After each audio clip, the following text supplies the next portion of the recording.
Inside Influence, a conceptual study of multi-generational state capture. Introduction, aims and frame.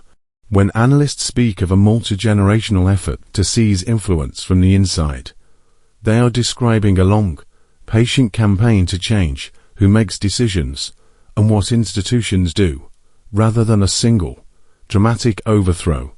The aim is structural, to shift the balance of authority, norms, and resource flows so that the polity's institutions gradually reflect the priorities of the influencing actor.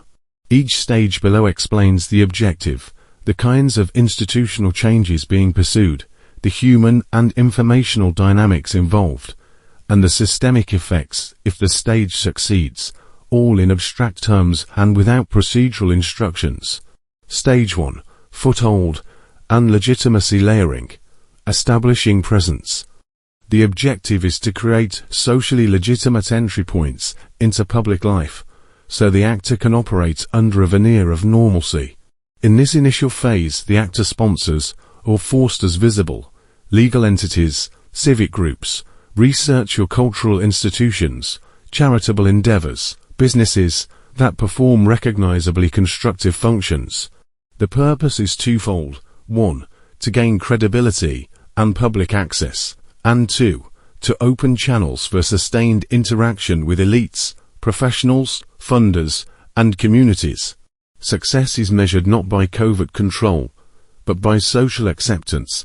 The entity is treated as a normal part of civic life, invited into networks, referenced in public debate, and able to allocate resources or attention in ways that matter to decision makers. Stage 2. Cadre and human capital formation, building a dispersed network. The objective is to cultivate a network of people with aligned outlooks or loyalties who occupy a wide range of professional roles. Over years, influence shifts from isolated sponsorship to the development of human capital. This is achieved by creating career pathways, funding educational opportunities, and supporting professional visibility for sympathetic individuals.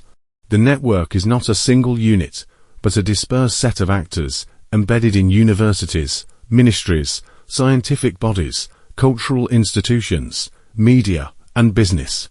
The key systemic effect is that decision-making nodes throughout society begin to contain individuals whose framing of problems, priorities, and institutional instincts are congenial to the actor's long-term goals. The result is that institutional norms and routine judgments subtly shift in predictable directions. Stage 3.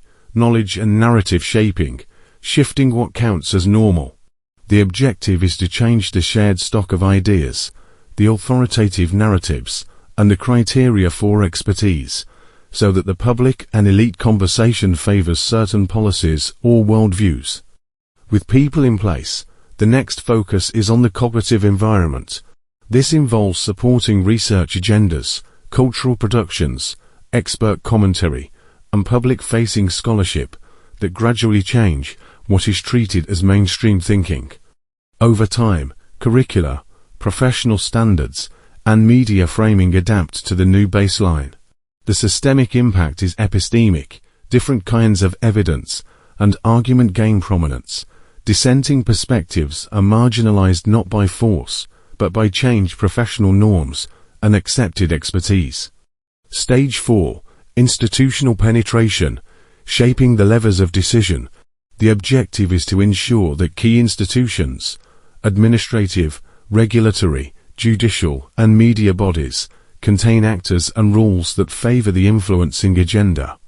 As the cadre matures and narratives shift, personnel and procedural alignments follow. Institutions that allocate resources, enforce rules, or legitimize policies begin to reflect the actor's priorities through staffing patterns, appointment practices, and priority setting. The result is a change in incentives and decision criteria within the institutions that govern public life. Policy choices, procurement priorities, and enforcement emphasis tilt toward a narrower set of interests. Institutional capture at this stage is structural rather than theatrical. It is about who sits at routine tables, how rules are interpreted, and which problems receive attention. Stage 5. Crisis leverage and acceleration, using moments of disruption.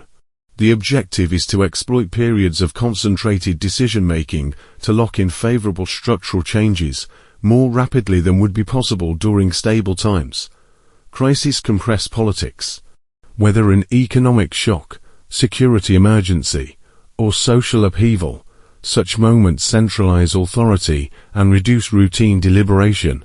Actors that have prepared in earlier stages may use these windows to institutionalize new rules, expand executive discretion, or marginalize opponents, not by open conquest, but by formal, rapid policy change under emergency conditions.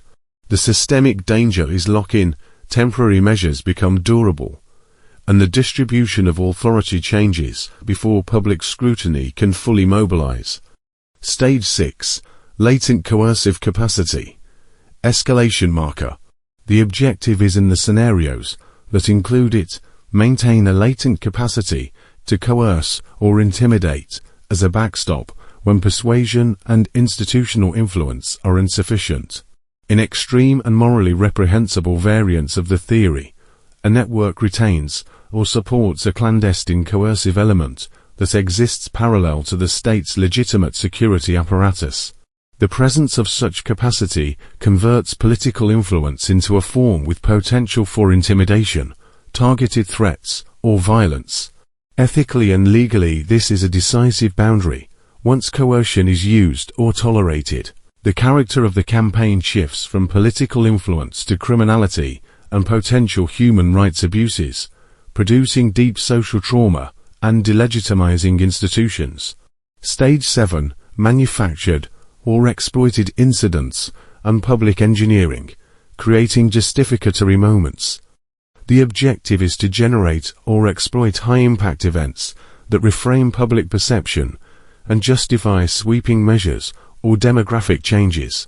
Incidents that produce fear, dislocation, or moral panic concentrate attention and can be used to reorient policy and public sentiment quickly. In analytic accounts, such incidents, when they occur and are instrumentally used, function as catalysts for migration, emergency law, or securitization. The systemic effect is to reconfigure the social and political landscape. Population movement alters local majorities. Emergency governance expands state capacities, and public sympathy for certain policies can tip rapidly. The use of such incidents is criminal and unethical when deliberately manufactured. Even when emergent, their exploitation raises serious moral questions. Stage 8. Demographic and settlement dynamics, altering the substrate of politics. The objective is to change the composition of communities and the spatial distribution of political support, so that future contests are more favorable. Over longer horizons, population movements, settlement patterns, and migration can reshape electoral constituencies, labor markets, and social networks. Whether through natural migration, policy incentives, or the aftermath of crises, demographic change is a strategic variable because politics is exercised where people live and organize. The systemic outcome is a different distribution of political preferences across space and institutions, which can entrench new centers of influence. Stage 9. Transnational distribution and redundancy, insulating the project. The objective is to reduce vulnerability by spreading financial, legal, communicative, and logistic dependencies across multiple jurisdictions. To survive scrutiny and legal challenges, long-term influence relies on redundancy and jurisdictional complexity. Actors do this conceptually by using varied funding channels, international partnerships, and dispersed organizational forms, so that exposure or legal action in one place does not collapse the entire project. The systemic effect is increased resilience for the influence network and greater difficulty for investigators seeking a single point to hold accountable. From a public policy perspective, this challenges standard enforcement tools and requires cross-border cooperation. The flashbang effect, overlapping crises and social fracture. Analysts and historians also note that societal destabilization can be amplified by combinations of public health harms, cultural provocation, and information manipulation, not as a playbook, but as phenomena that produce predictable social effects. For example, the illicit flow of addictive substances into communities can create public health crises that overwhelm services, erode social trust, and fracture family and neighborhood life.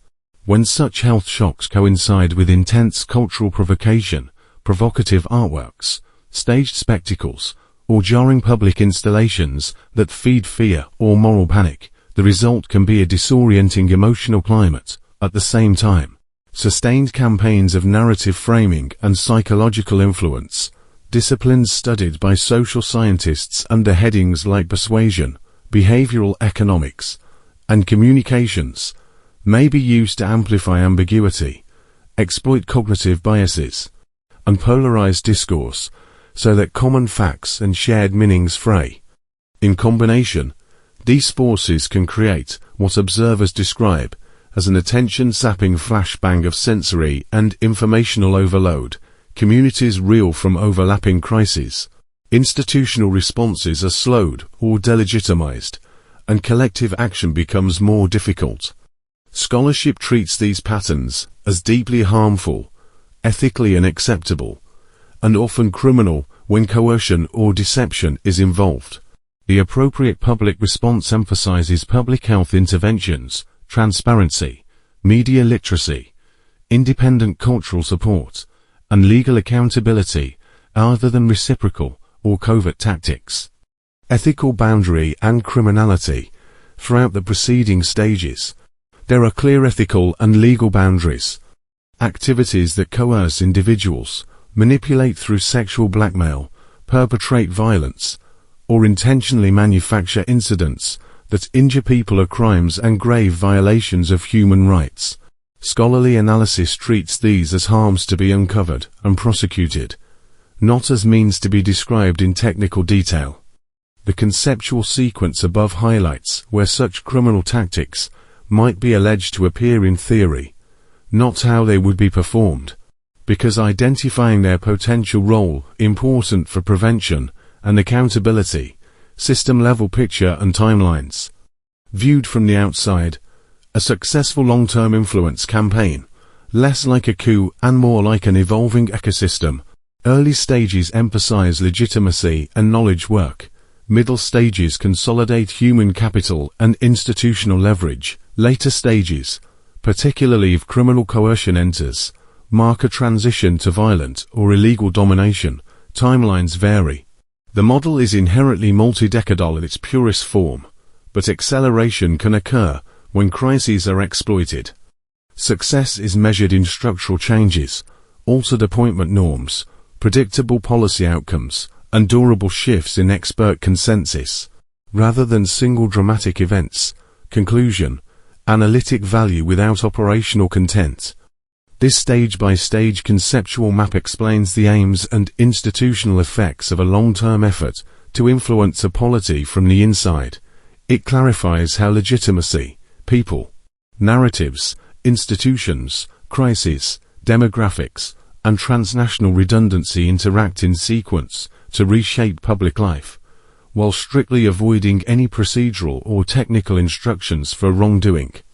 The model is intended to inform ethical scholarship, preventative policy design, and narratives that responsibly portray the dangers and consequences of such campaigns.